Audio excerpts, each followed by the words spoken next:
Welcome to Robert's Train Set. As you may have seen, I've had another package, and as you saw, from Rails of Sheffield. So what's in it? It's on the layout at the moment. But first, before we see what it is, I've got some news for the channel, or rather the railway, and what's been going on in life really. So today is the 23rd of September, so not very long until Gets, which I'm going to on the Saturday. So I'll have a little badge on with Robert's Train Set, so if you want to come up and see me, be my guest. I'm not going to do an awful lot of filming this year, so I should be about easier. So first of all, what's been going on here in the house?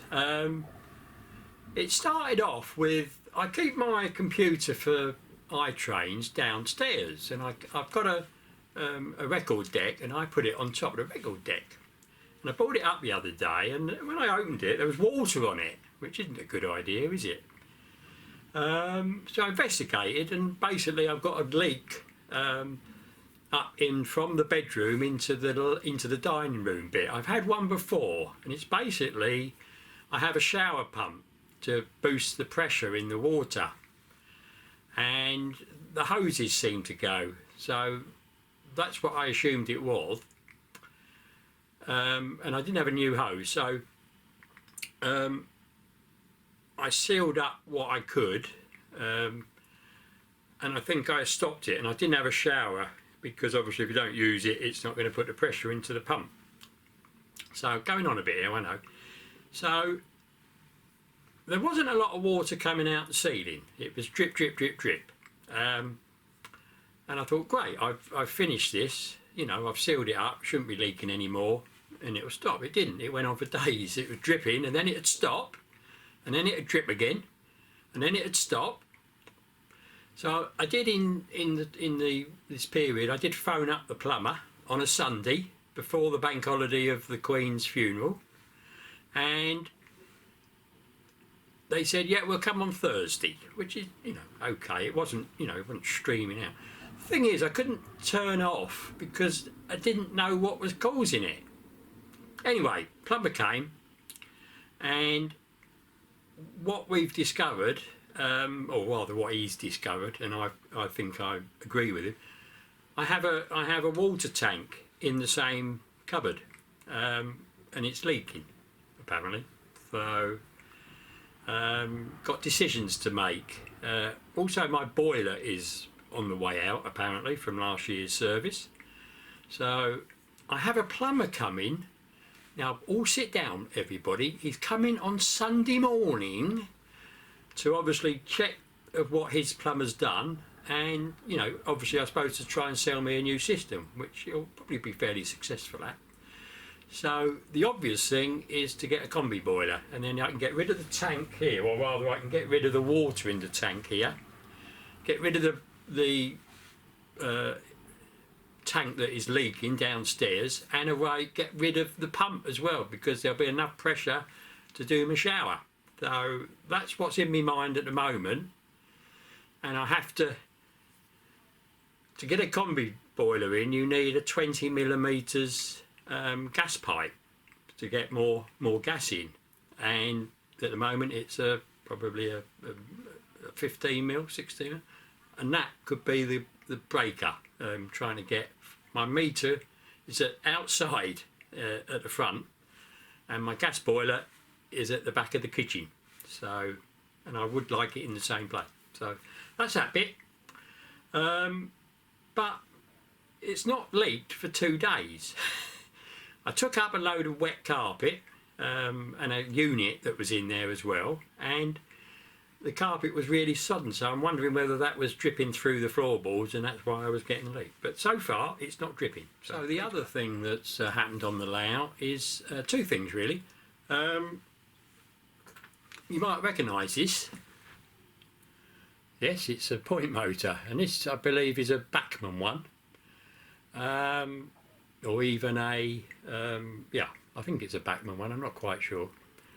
and that was on the point that's over there, which is sort of where it comes out of the tunnel and then goes through. I've had nothing but trouble with this. This is the one that doesn't switch back when it's meant to, and the layout, if you remember, used to be on the table downstairs, and because of that the track went right to the edge of the board, and I then built up an embankment out of cardboard basically, and just added bits to it, and this had to fit right on the edge of the board, and as you can imagine it was a right pain, and it had to fit with that bit against the edge of the board, and it was just playing up and coming out and whatever, so I've given away with that. I've had enough of that. It still works, or it will when I connect some cables to it. So what I've done is, if you remember, I had a spare Rails of Sheffield surface point motor, and I'll just take you off and I'll show you that in a moment, and it's actually fixed to the cardboard, but it still works, which is amazing. I'm pretty sure a Hornby one wouldn't. And the other thing that I've been having trouble with iTrains is, if you remember, I've got this big long fiddle yard down here, yeah, and it's connected by the little bridge over there, and I haven't been able to, up until today, run an engine or a train into there to where I want it to go and for it to stop and do whatever. And I found out what it was today. Apparently I had two feedbacks from the same bit of track. Now how I've done that I do not know, and unfortunately I put the wrong feedback into the feedback number of the other one. So what it did is it showed on my layout here on the computer that it was always occupied, which seems a bit weird, but that's what it did. So it would stop anything going because it thought there was a train on it, and I've sorted that out and whatever, and I can now run trains or engines in there. So I've run my little N7 in and back out. I've even run the 411, which is the Southern Region electric train, and I've run that out of there, around there, and stopped it here.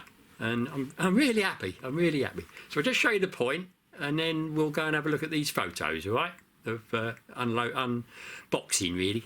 Okay, everybody. So here's the point motor, and as you can see, I've put a little bit of sleeve over the pin, and I can't do it the other side because there isn't a pin on there. It's broken off. My clumsiness sometimes. And you can see it's actually, I don't know if it will show it, but it's actually beveled. It's sloping. Now if I have trouble with the trains hitting this, and so far I haven't, but if I do, I'll probably put a bit of timber underneath it and then screw down the cardboard so it's flatter, but we'll have to see. But these points fit a bit further away from the track, so we might get away, although they are a bit higher, so we'll have to see. But I'll just switch it for you. There we are, and give it a couple of minutes a couple of seconds to re-energise. And there we are, and I'm really happy with this. So we've seen the box, and what I'll show you now is some of the other photos I took when I unpacked it, all right? And then after that, I'll show you what I've got on the layout. But what I will say is that Rails of Sheffield discounted these. It's one of their, you know, what's the name, sales, isn't it? You know, can't think of the word. If I think of it, I'll put it in the text. Yeah, and I wasn't going to buy these. I've resisted buying these, but I thought, you know, to save. I think Rails of Sheffield were selling them for £59.50, something like that, I think. And the proper price from Accurascale is £74 for the two. So I thought it was well worth getting them. So you'll see what I got in a minute. All right. Cheers, everybody. So the boxes filled the packaging. That was the only bit of packing in there. And there they are on the sofa. Quite big boxes. And yes, they are HYA wagons. So I bought 3 packs, all different numbers, as you can see. And so in total I have 6 wagons, which I think I'm going to use. You know, they don't need to be too many now because of iTrains really, and I think 6 will do me, to be honest. And also there aren't any other packs in the same livery, and usual thing with it. And there we are. And yeah, I really like these. Now these are the cut down ones. And I might go into a bit more history when we have them on the layout upstairs, but yeah, I'm quite happy with these, I must admit. And like all Accurascale, they run beautifully. There's the accessory pack, which I may put on one wagon, and as always you get a nice booklet, and if you want to freeze it you can read about them. Sorry about the bit of reflection there, it just would not lay flat. And yes, we might have an end of train lamp. That I'm not sure about, we'll have to see, won't we? So here they are, all lined up on my middle track, and I wonder what loco we're going to use. I've hidden it, as you can see, and as you can see I only see 5 at the moment, so there is another one further down by the signal box. And I think what we do, we have a look at the side, and as you saw on the label, these are cut down. Why are they cut down? So the UK carbon tax in April 2015 was doubled. We've just had taxes now, haven't we? Reduced, but it was doubled, and a load of these were just not used because you know, people didn't use it. So they were cut down by 3 meters, or about 1.5 inches in the model, losing one of the bays. The reason being that they were used for ballast instead of coal, and it was a lot heavier, and the locos couldn't pull a fully loaded wagon.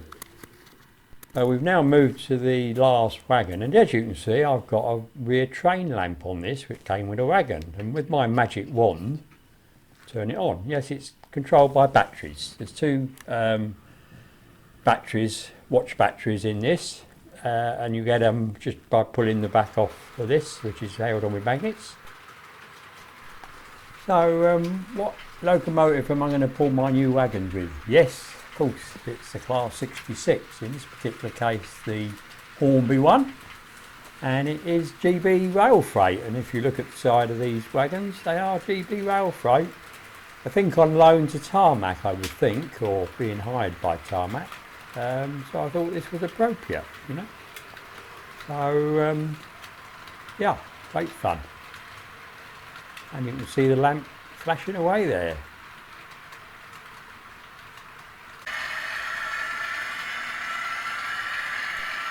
As you can hear, I've turned the power on, or the sound on, to the loco and the lights. And I thought I'd just show you a little bit of close-up. And I think Peter Dixon will say that my lamp on the back of this is either flashing too slowly or not fast enough, one or the other. But I don't mind, you know, it's nice and simple when I haven't got to do all the fiddly work. The hardest thing was putting the 2 batteries in. Oh, ideally easy to do. But yeah, pleased with these, really pleased.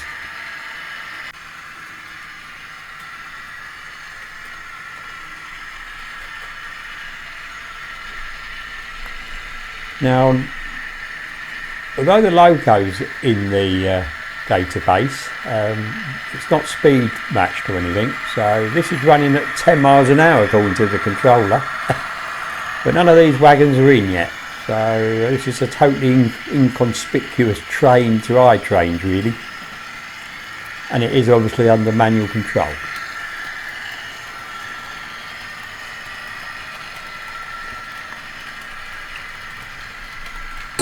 Just having a drop of tea if it gets funny sounds. So to finish, while we follow the 66 around, If you watched my last video, you'd have seen the Black 5, which you're about to see into the picture, doing this layout circuit under control, which it's now doing again. But what I noticed, and I'm sure you did, is that when it came into the stations, or when it came into the track behind the station to stop, it was very fast in and did what would be a very good Formula 1 car impression of stopping, I would have thought. And I didn't really like this, so I've tweaked the iTrains to hopefully get it to work a bit better. So see what you think.